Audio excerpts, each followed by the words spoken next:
Happy Holy Hump Day on this September 29th, everyone. I'm Pastor Robert. Welcome to this midweek time where I can share some spiritual thoughts and reflections with you. And for today, instead of me sharing my personal thoughts and reflections with you, I thought it would be helpful if I shared the spiritual thoughts and reflections of a whole denomination. And in the United Methodist Church, we have a general conference that meets every 4 years. And these are elected representatives from all over the world. So we're not just getting the perspectives of people from the United States, but from many other countries throughout the world, because the United Methodist Church is a global denomination. And so every 4 years at General Conference, these representatives gather and they focus on various issues throughout the world, many, many different social issues. In fact, probably any kind of social issue you can think of is addressed or has been addressed by our denomination in this book of resolutions. And you can order that, and the most recent copy was 2016, since our general conference we were supposed to have more recently has been delayed because of the global pandemic. But every 4 years, and so the most recent one was 2016. So in a way, these stances can be a little dated because, as our society changes, there's maybe different social issues that we weren't thinking about. So we'll just have to wait and see when we can have the next general conference. But I still think it's a valuable tool, and I've often thought it would be good if I would maybe have my next pastor's Bible study be more about the book of resolutions and just focusing on all of the different stances our denomination takes on these various issues. Not to tell us what to think, but it's really just simply a tool to use in our own theological perspectives on these different social issues. So in the book of resolutions, they divide up all of the social issues in these very general categories. And the general categories are the natural world, the nurturing community, the social community, the economic community, and the political community.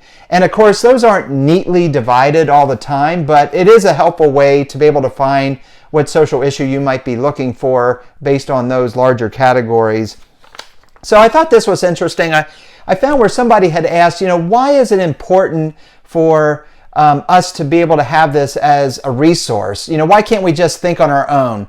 Well, the truth is, and I'm a firm believer in this, that we need to hear other perspectives, because sometimes we think, I have an opinion on this issue, and we assume that we have the only objective opinion. We forget that there are other perspectives, and so I think that's a big reason why we have this resource, and I just think it's important for us to use when we can.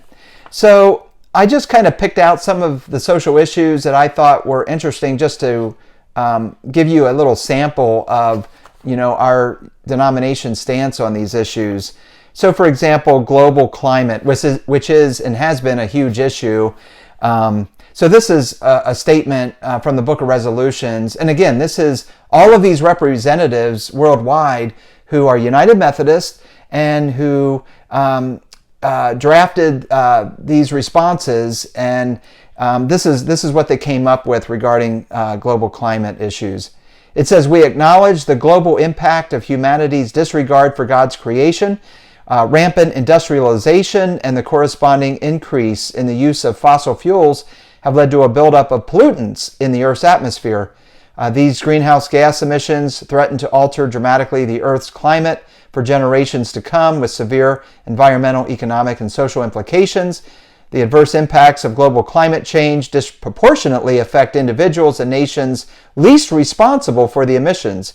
We therefore support efforts of all governments to require mandatory reductions in greenhouse gas emissions and call on individuals, congregations, businesses, industries, and communities to reduce their emissions. So there's global climate stewardship information. Another social issue that I find interesting from the Book of Resolutions is science and technology. And, we hear often now, more recently, because of the global pandemic, and can we trust science? And, people are a little leery sometimes of that. And a lot of people that's not an issue, and they embrace science. Well, I just thought this was interesting, the response of United Methodist Church regarding science and technology. So bear with me as I read this response. And again, this is from the Book of Resolutions, 2016 is the most recent edited version of this. We recognize science as a legitimate interpretation of God's natural world. We affirm the validity of the claims of science in describing the natural world and in determining what is scientific. We preclude science from making authoritative claims about theological issues and theology from making authoritative claims about scientific issues. So there's a respect that this stance takes toward the scientific world, and there's also a call for the scientific world to respect the theological perspective on issues. It goes on to say, we find that science's descriptions of cosmological, geological, and biological evolution are not in conflict with theology. We recognize medical, technical, and scientific technologies as legitimate uses of God's natural world when such use enhances human life and enables all of God's children to develop their God-given creative potential without violating our ethical convictions about the relationship of humanity to the natural world. We re-examine our ethical convictions as our understanding of the natural world increases. We find that as science expands human understanding of the natural world, our understanding of the mystery of God's creation and world are enhanced. So that gives you a little taste of the United Methodist Church's perspective of how science and theology can be compatible and should not be at odds and can inform each other. And there's more information on that whole topic in the Book of Resolutions, but I'm, again, just giving you a little sample of these. And of course, abortion is in here, and the United Methodist Church's stance on abortion. So there's a lot on this issue, as you would expect. So let me just give you a couple of paragraphs related to the topic of abortion.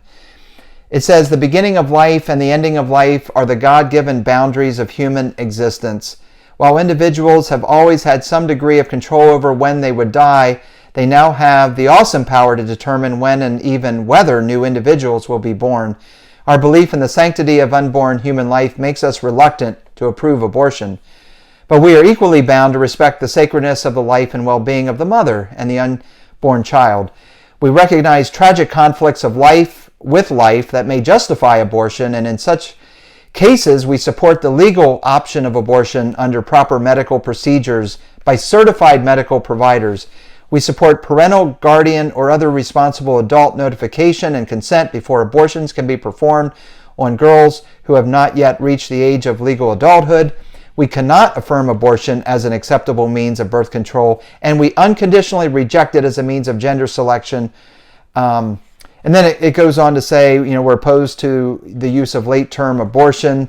And then down below that it says, we call all Christians to a searching and prayerful inquiry into the sorts of conditions that may cause them to consider abortion. We entrust God to provide guidance, wisdom, and discernment to those facing an unintended pregnancy. The church shall offer ministries to reduce unintended pregnancies. We commit our church to continue to provide nurturing ministries to those who terminate a pregnancy, to those in the midst of a crisis pregnancy, and to those who give birth. So, massive topic, right? Abortion. And I was a little reluctant to even give a taste of this from the Book of Resolutions, because it's more than me sharing, just reading some selected parts of this here. But it does show that there's a tension there, and not everybody is of one mind with that. And I know people watching this video might have very strong opinions on this one way or the other. And so I think this really does provide some thoughts for both sides to consider, and regardless of how strong of an opinion we might have. And then there's the topic of gambling. So much is written too about gambling, and it says, gambling is a menace to society, deadly to the best interests of moral, social, economic, and spiritual life, and destructive of good government. As an act of faith and concern, Christians should abstain from gambling and should strive to minister to those victimized by the practice. Where gambling has become addictive, the church will encourage such individuals to receive therapeutic assistance so that the individual's energies may be redirected into positive and constructive ends.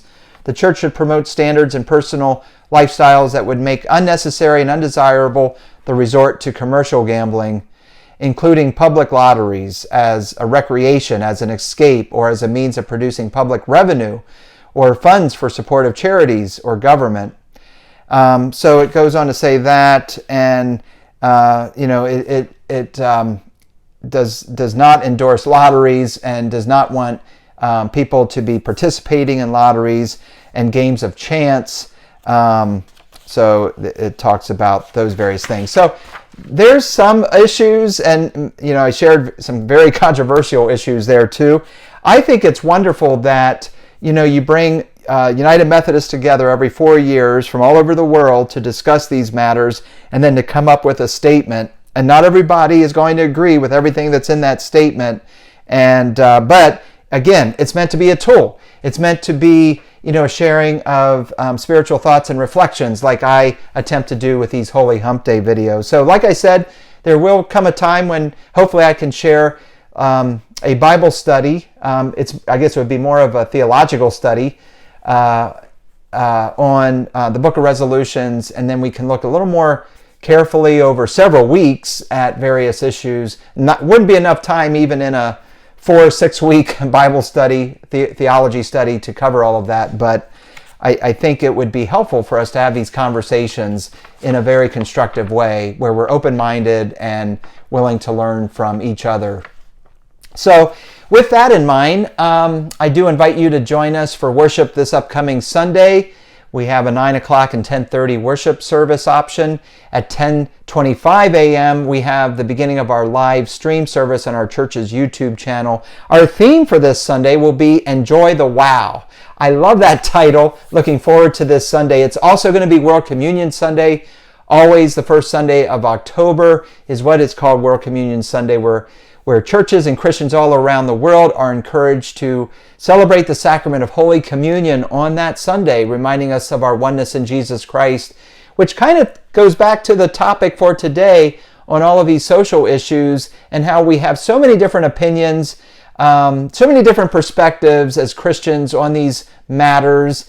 But yet on this World Communion Sunday, we're reminded of the unity that we have through the life, death, and resurrection of Jesus Christ and the sharing in the celebration of the sacrament of Holy Communion. So that's this Sunday. Please join us for that. And may God bless you as we continue to think about issues and know that they are important for us to offer a theological perspective.